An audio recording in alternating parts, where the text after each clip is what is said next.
Hello, ladies, Gungans, and droids. Damn it! I'm just keep watching Arnold videos.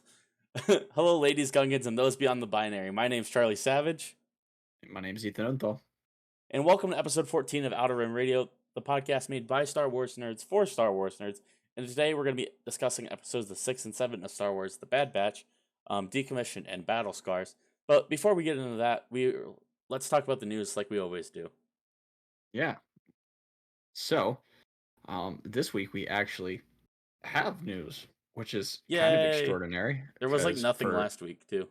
we probably had about a month where we didn't really have any real news going on. But as of now, we got a couple things confirmed, not even through Disney, but mostly through the actors themselves, which has been really exciting. So, first, kind of related to what we've got here in The Bad Batch, Forrest Whitaker is going to return as Saw Gerrera in the Andor series. So that should be interesting to see. That's pretty much confirmed for him directly.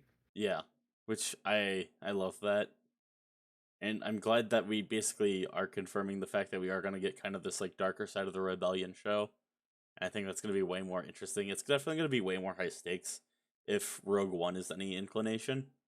Yeah, and I think we also just saw from Rogue One and The Mandalorian that there is an adult audience for Star Wars content. Yeah, And by making something that is live, non-animated, and making something that's a little bit more darker, I think you're able to capture that, for lack of a better term, that HBO style audience who yeah, wants to watch a dark, complex show. And I really hope they're able to kind of capture what was almost lightning in a bottle for Rogue One again and extend it out into a series because that's kind of what they need to do to get back on that track that The Mandalorian brought them to. yeah. I'd agree with that. Uh, So, and I mean, Forrest Whitaker is a pretty kick-ass actor. He's yeah, he is. very decorated. So I think the more we have buy-in from big names like that, the more it just kind of feeds into a more adult reputation for Star Wars, at least those shows specifically. Yeah, and yeah, that's like I think that's like one of the more perfectly casted characters for like animated to live action role. Yeah. I mean, granted, Well, I don't think there's like many others at all, but I mean, technically, there's the reverse of that, where that old guy was confirmed to be Rex in episode 6. But that's about it. yeah, that's about it. Speaking of perfect castings, although this is a little bit sadder of a news, Liam Neeson has claimed that he was not approached about returning for the Obi-Wan Kenobi series. I hope he's just lying. It's like when, I hope he's a liar. yeah, I He's hope a it's like when dirt. David Scott Chaffee was like, yeah, we're not releasing any games this year at E3, and then just drives a fucking ice cream truck of like a twisted metal truck of what's that guy's name? I know what you're talking about. Yeah, I'm now I gotta look up the PlayStation Sweet Tooth. Sweet Tooth, yeah. Yeah, he drove Uh, Sweet Tooth's truck out onto the E3 stage. He's like, Twisted Metal Black. And you're like, this is 2007. This is a lot right now. yeah, this was not something I was really holding my breath on, but because this has been something that's been alleged. I mean, really, since the prequels. When is he coming back? When is he coming back? And it's kind of Right. funny because it's not something he's opposed to. He's talked a lot about how much he loves Star Wars. I mean, he's always had his prop lightsaber in his office. He's always really engaged in Star Wars content and like actively watches from Yeah. what he said. So it would have been cool, just to instill that. And I think again, Liam Neeson being such a big list actor, that would have been fun. Yeah. Well, I think I do actually think it's kind of a missed opportunity because we're gonna get into this with the next little headline. We might as well talk about it now, but um, so for the Book of Boba, Tamora Morrison, the actor who plays Boba Fett and all the clones in the Clone Wars, well, Attack of the Clones, um, basically said, "Hey, the Book of Boba Fett, it's gonna have flashbacks, and it's going to be this kind of 2.5 uh, to the Mandalorian, but it's going to be between. You're going to get these flashbacks between the Empire Strikes Back and the Mandalorian." And I actually think that would have been a perfect reason to recast Liam Neeson and to put him into flashbacks, and you get Force yeah. Ghosts, you get flashbacks, you Well, you that's what could I was gonna you say could for go. Obi-Wan. Like, because we know That's what that's how he figures out basically how to Force Ghost. is It's because Qui-Gon. yeah, because Qui-Gon's the So first to do it. So him having any it's a sort of like spiritual force connection to have any sort of contact or conversation, even if it's just like voiceovers or like. yeah, it's a little weird to me that he wasn't involved in that because it just seems like a missed opportunity. But But I also I don't know think, how action packed it's supposed to be versus spiritual, right? Like yeah, and honestly, I'm hoping for something a little bit more spiritual, but the fact that they're not going to put Qui-Gon Jinn in there makes me think otherwise. So yeah, we'll and see. they We'll see. basically confirmed that it's gonna be like Anakin Obi-Wan fight again. Yeah, which is interesting. It'll be more tension between Obi-Wan and the I Empire, hope so we'll it see. enhances everything else around it. I think they'll Yeah, be able to do that. that's my only hope for all of this. Man, I just got a hangnail during the middle of stream and I want to cry. Dude, that's sad. Um, so speaking of the Book of Boba and Tamara Morrison, I kind of got into this a little bit, but this is our last bit of news. It has been confirmed that the Mandalorian season 3 will not start filming till at least late 2021, if not 2022. So we're not going to get a Mandalorian season 3 this winter.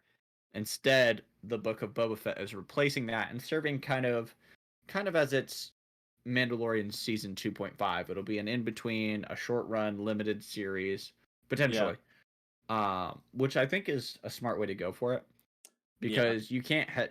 No offense to Tamara Morrison, but you don't want to hedge your bets on on just one character like that. I mean, Boba Fett is really interesting, but he's interesting in context, and I think exactly. the flashbacks are the most important part to this, where we get to see Boba Fett in these different times of his lives.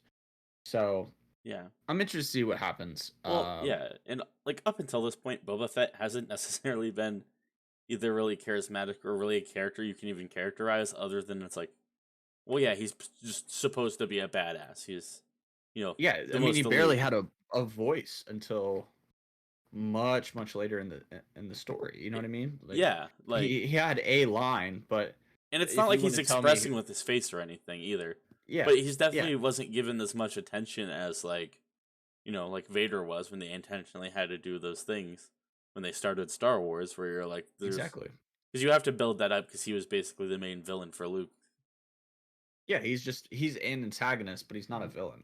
You know, he Yeah, is he's just there to be scary and ramp the tension where yeah, Vader was the central conflict. yeah. But it's like it also kind of like it's in the context of those films. It's like supposed to really speak volumes of Boba Fett as a character that he like of anyone in the galaxy that could have just been the guy standing behind Darth Vader waiting for them to come into that trap. It's there's a reason it's Boba Fett. Yeah, it'll be interesting. I'm really interested, especially with this timeline, because I hope we get you some like know cool Empire flashbacks. that's what I was hoping, is because it says it's between Empire and Mando, but that doesn't mean it can't be on the fringe edges. Like I would like to see what happens right after Empire. Yeah, I So think that's we'll actually see. one of the better eras in Star Wars that we it's not there's no like big media around it. I mean, I guess And there's then there Battlefront 2, was but there used to be is the problem. There was a yeah. lot of real that because you Well, got to there's think like when Star Alphabet Wars, Squadron now, which is really good. yeah, yeah, and when Star Wars came out, um, Oh, there are squadrons it now was a too. cult phenomenon, and then they're they kind of decided if we want to keep this going and keep selling toys, we need other products, and they started selling books, and they started allowing people to write for Star Wars, Yep. and they pretty much wrote chronologically, and people would just add on top. It was like cumulative fan fiction, but it Yeah. was really good, and Lucas had to approve most of it, and it had to go through all these channels, so it was really Yeah. interesting. And I've gone back and read it in the past, and I'm not gonna, if anyone would like us to talk about it in the future, we can. It's just not canon, so it's not really something we talk about in terms of Star Wars news. But there was a Yeah. lot of really good Star Wars content there Yeah. that I feel like Hey, we we've did a kind of whole episode lost on something. 2.5D Clone Wars. We could do that. Or two Yeah, the 2D exactly. Clone I mean, Wars. I just wish they would kind of fill in those gaps that were once so Filled. integral Yeah. to the literature side of Star Wars. So we'll see. Yeah. All right. Well, I think that wraps up our news portion of the show. Yeah, Clocking in at absolutely. about a solid 12-ish minutes. So I think that's pretty good. Well, we had some pretty high-packed action stuff to talk about. Yeah. I also, we're talking about episodes 6 and 7 today. Decommissioned and don't tell me, Battle Scars. Yeah. And it was very interesting for me because when I first watched 6, I was unimpressed. But when I watched 7, I think it kind of elevated the context of 6. Yes, I agree. And And I I kind of and I felt that's why I really liked the last episode, or episode 6, was just because I felt like, oh shit, when he said like good soldiers follow orders, it was like, oh fuck, we're going, this is happening for sure. Oh yeah. Like they've been kind of dragging The, it out for 6 episodes, so it's been like, yeah, that was kind of my problem when I sat down and I watched 6, and it was interesting to have Trace and Rafa back, but the episode didn't really go anywhere. There was a lot of really dull and stilted moments in dialogue in 6. And I will be honest, 7 is the superior episode. 7 has probably been the best episode since maybe 1 or 2. yeah, I think Um this is like, I love the cliffhanger, but I'm sorry I'm going out of order, but like I think that's probably why I liked it so much. I mean, we saw the consequences of the chip, and then just that ending of like the like well, I think you actually bring up a good point, and inadvertently maybe. One of my issues with the Bad Batch is the episodic writing hasn't necessarily been as strong as it was in the Clone Wars. This was 7 I'd episode say yeah, 7 later here. Clone Wars, yeah. Uh yeah, not like season 1 and 2. No, Uh never. 3, you've got your major arcs like, the father son, you've got the box arc, you've got I love the box art. It's the box arc's isn't so it like good. it's one of the longer arcs in all of Clone Wars for like no good reason. It's just awesome. But it's a blast. Anyways, without getting into Clone Wars and nerding out there, but About talking um about the box, the my thing the thing here is there was a clear definitive end to this arc. Eh, You know, they literally went in, they had this last minute confrontation with episode 7 with Wrecker turning as we all knew he would. We were kind of waiting for it to happen. Every yeah, episode was like just trying to get you to chomp at the bits, right? yeah, And finally we get it, and now the chip is gone. So what do? You've lost your tension. You immediately reestablish it. You don't wait until yep, the next episode. That's been my problem. Is we've solved a problem. Now what? Do we wait until next episode and they go, "Oh, we got to yeah, make money, so we got to do this." It really made me sit there, and I remember thinking as it ended and the scrappers are looking over and say, "Contact the Empire." I went, "Oh, I want to see the next episode." I haven't said that to yeah, myself inadvertently in the past couple episodes just because there's been nothing that's really dragging me forward. Even in the last episode, the only thing it was lame to me, it was like, but who's the that only thing guy? And I was like, it's probably Rex because they said he and contact him, and uh, for the good of eh, you know, yeah, and I was for the like, good of the there's no Republic. reason they're working for anyone else, and no one else would know why to contact these clones. Yeah, we had originally meant to do this episode just about 6, just about decommission, but just due to some technical stuff on our end, we didn't. And I kept my notes in that from in our Google Doc from before because I find it so interesting because I was trying to say like talk about you and I who was Rafa contact who did she sell out the Bad Batch to? It had to be male. It was trying to fight back against the Empire, but that left us with so much, and I Right. really wasn't wholly expecting Rex. I mean, there was lots of Ahsoka references, Yeah, lots of Ahsoka references I just didn't think it in would that be episode. Ahsoka, and I was like, we already know Rex is coming, and I Yeah, was so like, to me, it was either Rex, Bail Organa, I like the or Bale Saw theory a Gerrera. lot, The TBH. Bail theory was really strong, but this was a really clean way for them to establish Rex. Also, everyone can wear a tunic.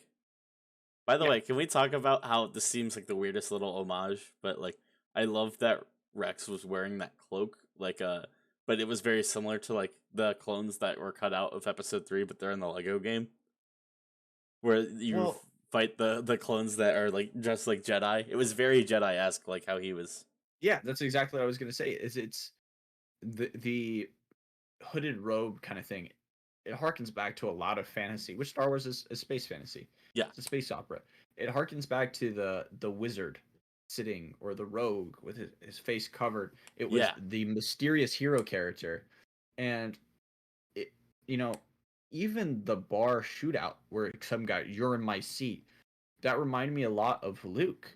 yeah. Yeah, Well, that that mirroring was almost like, I'm like, this one, it's like it was I intentional, was like, are especially we with the gonna throw a Liz. Jedi in here now? I I was was holding, excited.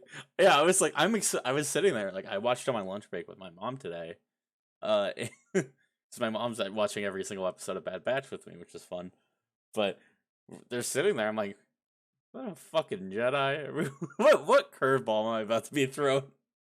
Yeah, so I enjoyed that it was Rex, and they did a really good job in this episode of kind of pulling my emotions around. I mean, just to be honest with you, this episode 7, the last episode they've made, hit all the marks for me. Agreed. The dialogue was much cleaner. The plot was compelling. Emotionally, in terms of stakes, much better. Because Very you've got more to well. worry They were about. high, It's but they were scary. also present. That's what felt good about it.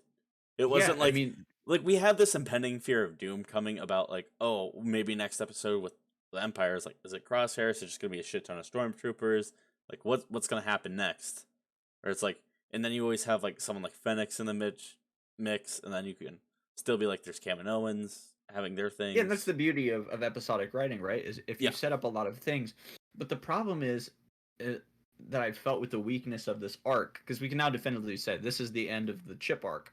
I'd agree. Yeah, Is and it felt like it dragged, and it was kind of meandering. it exactly? Is we Despite the didn't? fact that like we did get like good character development for Omega specifically, but Yeah, it was a lot of introducing, yeah, and the problem with that is I don't want to say the classic showing not telling kind of thing, but in some ways I felt like it's weekly the appearance on this show.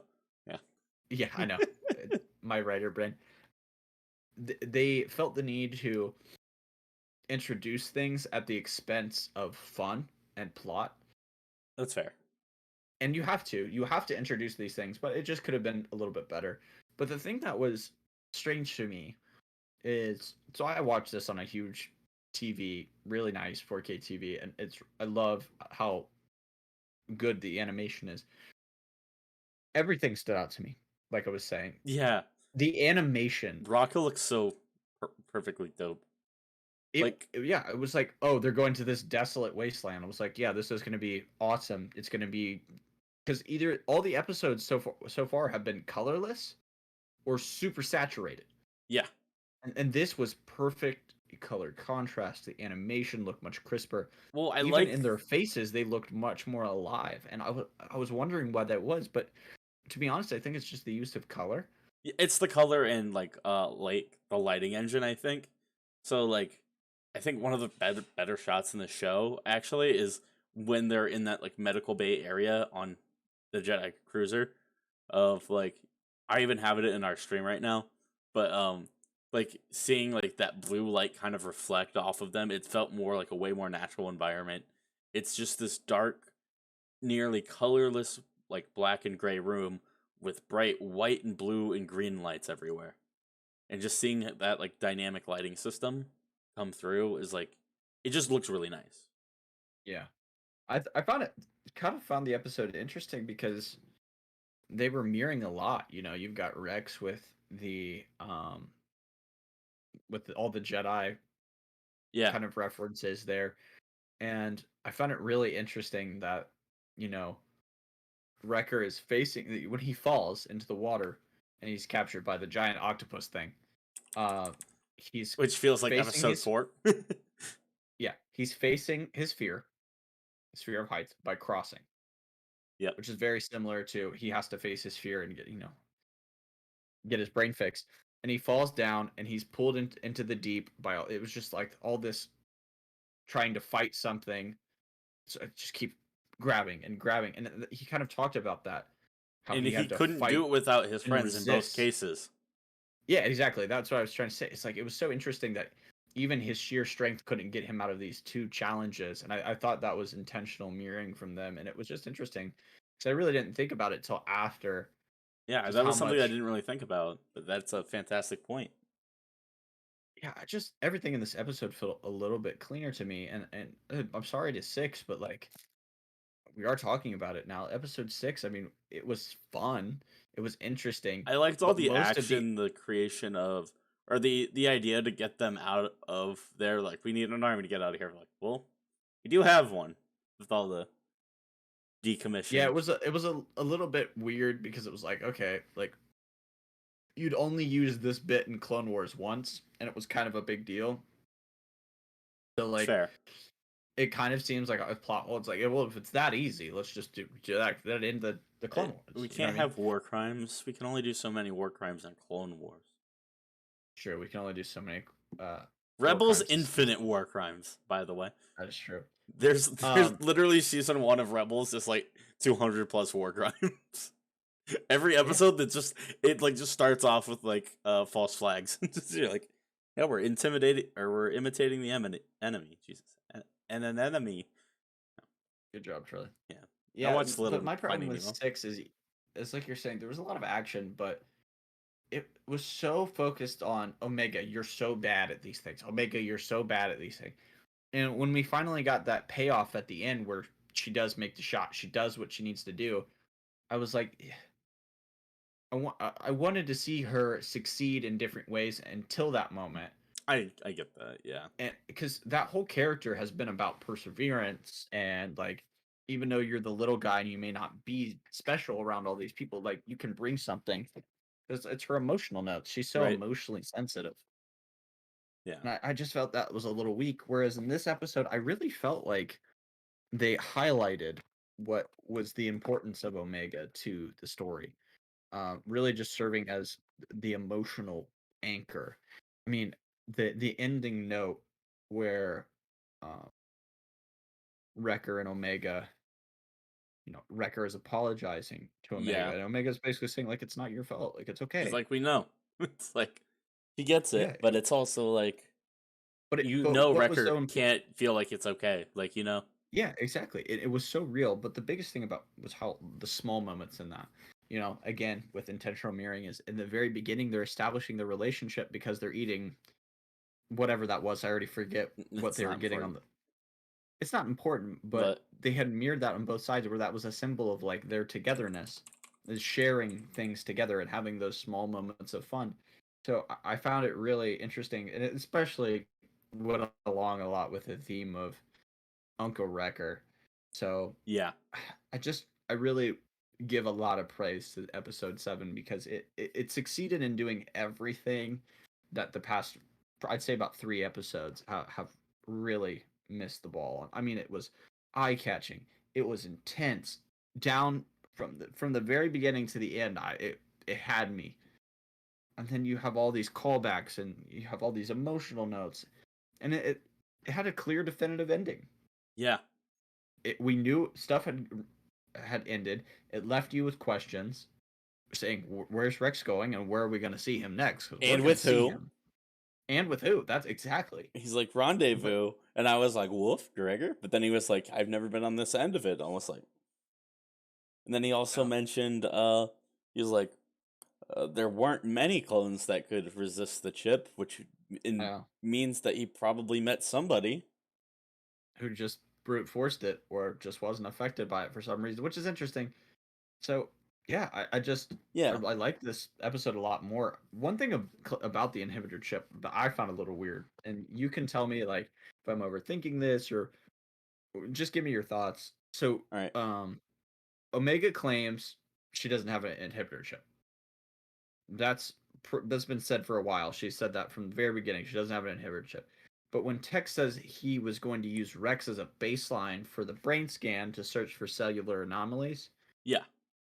he says that literally right after Omega says that. So are we just supposed to believe like, oh hey, he can't use Omega's clone brain because She's she's a younger. woman, because she's Or younger, younger. because she's a kid? Because it felt a little bit weird to me, because I was like, if you just need to scan for what it Why won't look not? like, But I mean, also, it clearly sent Wrecker out of his mind, so I don't know what the pain is like. Like, obviously, like Wrecker, Tech, and Hunter may all be like a bit more pain tolerant than Omega is as like a kid. yeah, that might be true. Maybe it is a pain thing. I was just interested in that because it was so weird Yeah, how she specifically mentioned she didn't have an inhibitor, and then immediately he says we need to go to someone else who doesn't have an inhibitor. So I was just confused if that you felt like that was a little blip in the writing, or if it was very intentional. And I'm not questioning it. I was just a little bit confused. You know what I mean? yeah, I get that for sure. I don't know. I feel like her just from a storytelling perspective, I don't understand how her having a chip would impact it one way or the other, especially if it hasn't shown anything thus far. And she's Yeah, clearly her not having like she's a clone, but she certainly doesn't. She's not like any other clones. Like, and I think they also intentionally pointed that out, even with Rex literally saying it. you said it verbatim. He says I've never seen a clone like you before, and he said it in a very sweet and endearing way, Yeah, which was interesting to it's me. like I've seen a lot Um, of clones, but I don't think I've ever seen one like you. Something like that. so it's been very interesting. I was quite skeptical. One of the biggest criticisms I've seen of this show is that and I actually made this criticism at the beginning, so um, I will be transparent with that too. A lot There was a lot of criticism that it was trying to be the Mandalorian light. Like you've got this bounty hunter group, and you've A got this that's trying to well, protect. yeah, But it's in many ways no longer about fatherhood because now they've really removed it from being just about Hunter and Omega. It's not the Hunter and Omega show anymore. Again, that's what I really appreciated about episode 7 is they've really expanded the dynamic to not even be as a team but as a family. yeah. I thought it was really interesting how It went from Mando to Rebels real quick. yeah, exactly. No, 100%. And It's getting those found family vibes, which I really like. yeah, it's it's very interesting because I think it's actually doing something better than all those shows, and I think it's gonna really separate it if they can execute at the end of this season is Brotherhood. Yeah, They have an opportunity to expand on that even in the Clone Wars they didn't because you have to deal with Anakin and all the Jedi stuff. We haven't got just the clones, so it'll I'm interested. They have yeah, grounds to do stuff, and I don't think you can really say anymore. Oh, this show is trying to be things that other shows have already done, and they do better. yeah. I'm, yeah. I'm really wondering. There was a part near the end that I wanted to really talk about. I think Yeah, kind of play somewhat into it. Um, when Rex makes the offer of the Bad Batch, he's like, "It'd be really helpful if you guys came with me. Like, we have to do best for what's our squad, or the best thing for our squad, basically being Omega specifically. You know, we can't keep her in the line of danger, but I feel like they're gonna have to do something to get out of the grip of uh, what's her face? Why am I blinking? The woman that gives them Fennec. contracts, Oh yeah. Shoot, Sid. Sid. Yeah, they're gonna have to get away from Sid at some point. Um, Yeah, and I mean, I don't know how they're gonna it's break that off. they've established a debt. It was very weak, and they didn't really touch on it at the end, and I wish they would have because it would have made things a little bit more interesting.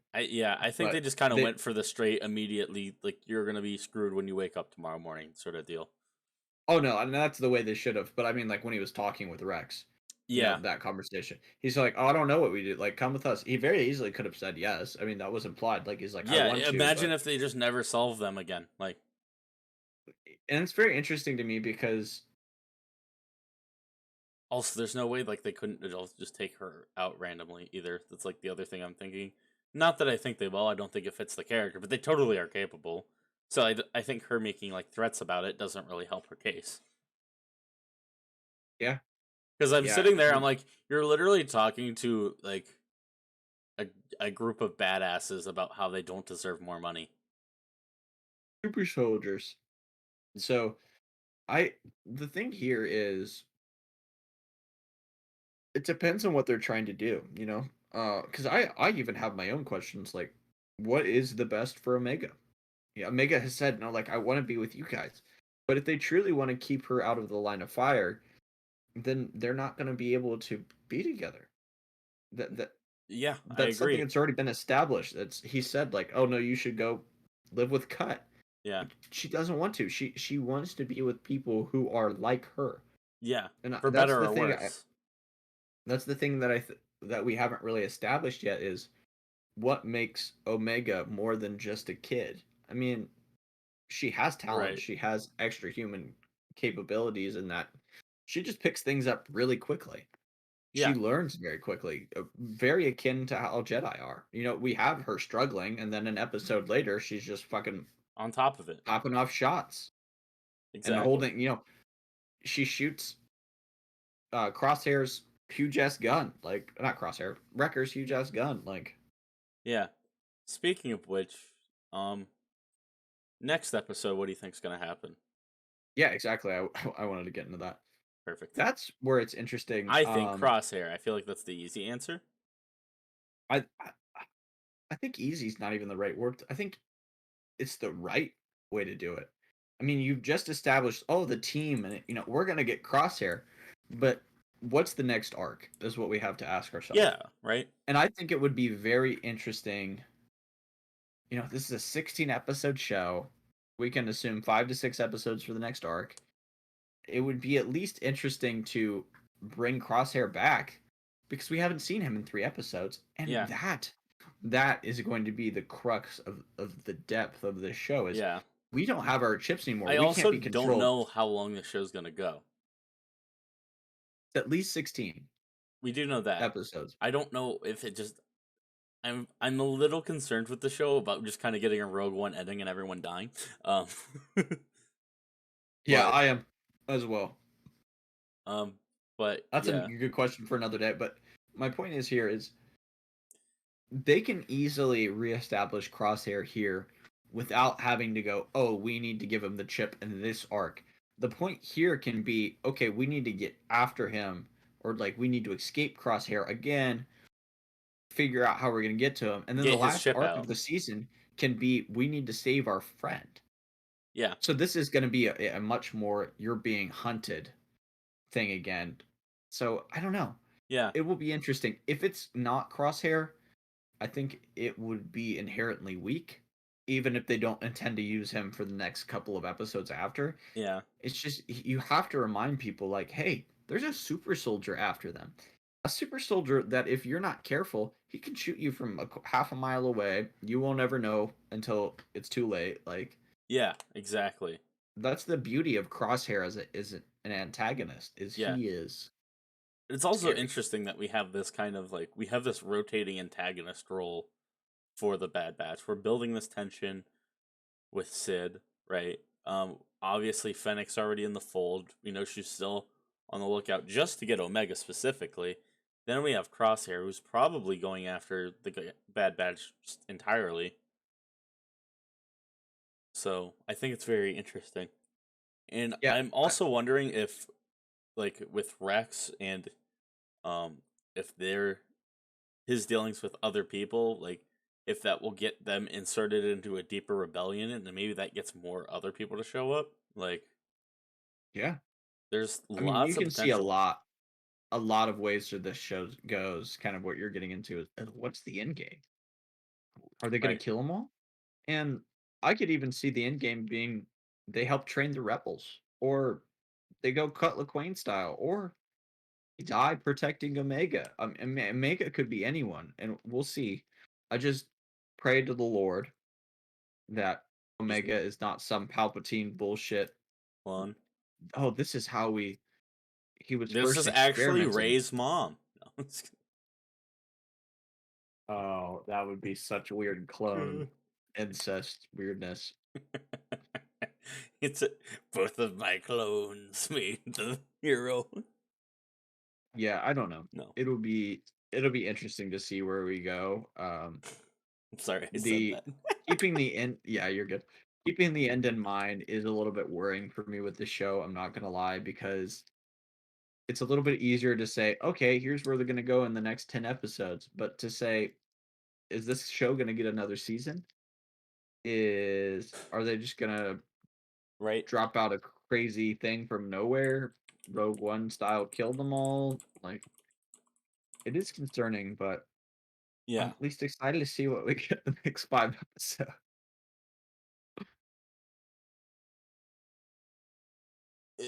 I want there to be more than one season of the show because I just really like the characters. Yeah, I've seen a lot of people who are like not big on it, but I don't know. As a Everyone I've met who's watched it really likes it. Yeah, that's the thing. Everyone I know is likes it. I see a lot online. It's like this show is not good. Everyone I know likes it. It's fun. It's Yeah. light. I mean, if you wanted something a little bit more Mando style, yeah, we're gonna have to wait till December when we get the Book of Boba. I agree with you on that. But this is, if you've been a Star Wars fan for a long time, want something a little bit episodic. Like, I just enjoy being able to watch it on Friday nights or Yeah. Friday after work. Just pop it in for 30 minutes before I go about the rest of my day. It's fun. It's enjoyable. And the biggest thing for me is they've started to focus and really hone in on what makes Star Wars content so fun. Is you've got the background, all this crazy world building, but they're really focusing on the characters and the little moments. Right. And that's really helped with this little span of time really define who each character is. I mean, you think about Lula with Wrecker. My That defines a Lula. character. That defines a lot about a character. I mean, how Wrecker and Hunter interact with Omega, Oh, how certainly. Echo interacts with Omega, how Tech barely ever interacts with Omega, Right. but still has this like sympathetic view towards her. It's Yeah. just very interesting. I was surprised that they did remove. This is, sorry, kind of tangential, but I was thinking about Echo, not Echo, Tech. I was surprised they went the route of removing all the chips, because I figured we'd at least have one more turn side and then everything would look really rough, because unlike season 7 of the Clone Wars where we first got the Bad Batch, I think they've made a really big point of making Tech be cold, Yeah. just so cold. And I figured they would flesh him out more, and I feel like they've done the opposite.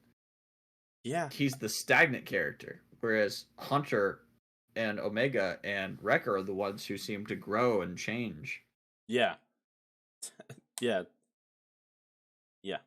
Uh, Tech is And Tech is becoming more and more unlikable, which is kind I of don't know, and funny. you, which is funny because I know you really like Tech. Yeah. I mean, like let's be clear, guys. If you told me to pick one of the Ninja Turtles, I'm picking Donatello. Also Who true I though. am. All right.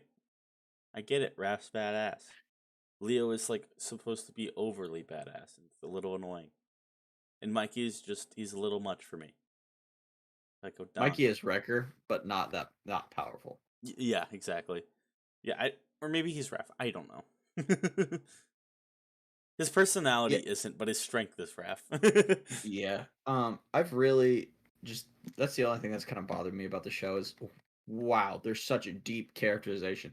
Now, granted, when Tex says something, it's always in character. It always feels right. It always feels in the moment. But No, yeah, he I just want feels to like like him a little bit more, because I yeah. love the other characters. I mean, I feel Echo like hasn't he's got like a a lot of attention. he's like a one note sort of dude so far. Like Exactly. Whereas, like, even Echo, he hasn't got a lot of attention, but there's so much depth to who Echo is as a character. yeah, well, because you Um, already had all the stuff pre what happened to him with Citadel and everything, yeah, like the Techno Citadel arc. Union. Yeah, so you have Oh like yeah, all of that background, like and then him like just really getting used to his like new life, basically. yeah. It's been weird, actually. Now that I think about it, is how when we first got the Bad Batch, they were really dark, because the whole plot is like, oh, we're gonna save this person, who, Echo, who basically the Techno Union committed war crimes. Yeah, literally. They tortured, warped his body, experimented on him. uh all these dark stuff, and it was a really fucking horrific episode to see what happened to him. Yeah. And then now it's like all about the kid. And granted, I love Omega, but it's a weird to think about how there hasn't been a lot of dark notes yet other than Crosshair. And he killed the civilians and he killed that one Imperial soldier. Yep. So maybe, hopefully, we're able to get a few more of those notes coming up here soon. So we'll have to see what we get in the next couple weeks. Yeah. I'm very interested in it. Yeah. I want more Echo. Always more Echo. Yeah, Echo's so fascinating. I've liked that in a weird way. Hunter has stepped back a little bit Yeah. because Hunter is the main character to me. Like Oh, like I will unquestionably. I still see this as the Hunter and Omega show, but now it seems to be in a much more balanced way that feels like this is a team because Yeah. Omega It's Omega like is he's the good to weave responsible in. parent more than he is the leader of the group, if that makes sense. He's the dad who doesn't know what he's doing but is willing to learn along the way, and he moves the plot. He moves the plot. I mean, to be honest, he's the one who Yes. engages with outside characters.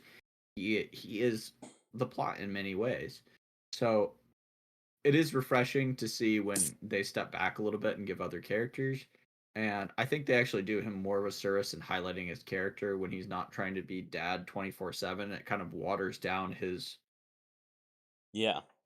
his style in a lot of ways. So. Yeah. I'm very interested just based on the setting of the next episode if Crosshair does show up and if they do just like try to remove his chip somehow. Yeah, I I don't feel think like it's they'll early for be. that because I think they're gonna want to draw that out. But I think Oh based on yeah, the setting, I just want to see if that's something they even try. yeah. To Maybe like, that's like, oh, we have to go after him, and then they kick his ass. Crosshair kicks their ass, or maybe they're captured. But the thing about where they're at right now in Braca, this is like, imagine a sniper's nest up on one of these towers. right? You know, of the It's the what are worst they? The setting to go bridges of try the to get command. out of. Yeah. Oh, they have to get out to their ships. Uh, I mean, technically, even if well, they had the fog, so the Scrappers Guild wouldn't know where Rex took his ship because they had the same. Yeah, and he's They leaving that night. He's gonna be gone. You yeah. know, So it's man, yeah, it has potential if they stay there. Granted, they have been doing a lot of the like hop and skip kind of things, which is perfectly fine for episodic. right. But when you leave on it was basically like a to be continued moment, Yeah. which they don't really do in cartoons as much as when we were kids, Charlie. But No, I mean, yeah. Well, when you grow up watching Cartoon Network and Jetix every goddamn morning, and they're like, "Did we continued?" I'm like, "Damn to you, be anime." continued. Yeah, I'm like, "Thanks, Man, Yu-Gi-Oh." Just isn't that how every show works? Hey, there'll be another episode. Don't worry, we weren't canceled this week, guys. basically. Some shows do end like that though. They're like it's like a cliffhanger, and then it just ends. Looking Dude, at you, Static Shock, you fantastic show of 4 seasons in the DC animated universe, just gone after you beat someone. And you're like, oh wow, what's gonna happen next? And I was like, nope, that's the end of the show. Okay, you're done. yep. No resolve. Shortest season of the entire show. Whatever, No falling action. Just done. just done, gone. Anyways, Charlie, Charlie, I don't have too much to talk about. I think we covered a lot. Do you have anything else you'd like to bring up? let me see. I'm very interested to see just where Trace and Rafa fall in the rebellion. I think, Yeah, I mean, I could see them being one-off characters. I mean, in the rebellion, I think they'll be an active part, and yeah, it makes sense. Like, this is, one of the things they get accused of a lot is like, oh, they're rebel scum. They're just a bunch of mercenaries and outlaws. Like, this is who we're fighting against is just these people who don't want to fit into society. Which is funny because if you consider like criticisms of woke culture and how people criticize Star Wars for being woke, like oh yeah, it kind of it kind of aligns with the rebels. So um I think right. I would really love to them to just basically state, even if they're one-off characters, like, hey, in the future, like Rafa and Trace were active parts about helping and training, and they fought at this battle. Like, that'd be cool. Like, Yeah. just even to have that inkling of, oh, maybe Rafa and Trace fought I at think it's like Hoth. yeah.